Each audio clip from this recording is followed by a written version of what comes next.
Des trains miniatures de toute taille, des gares colorées et des paysages inspirés. Bienvenue à l'exposition Rail Océan à Indre, près de Nantes.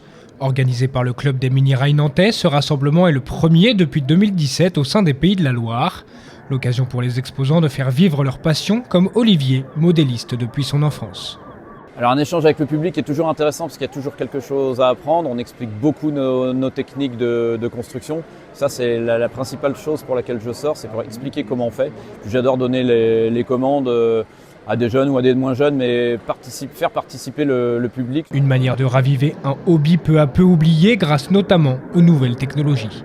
Le digital a amené de la jeunesse, un sang neuf dans la clientèle, où vous avez beaucoup de jeunes de 20, 25, 30, 35 ans qui se sont remis au train miniature et qui en font un loisir parce qu'il y a un jeu beaucoup plus important aujourd'hui depuis une vingtaine d'années avec le digital où on amène le son, la fumée, le lever des pantographes, le lever des pantographes. Et donc ce n'est plus juste un bouton où on fait avance-arrière et c'est terminé. Pour que le modélisme ferroviaire continue d'exister, l'essentiel reste la transmission.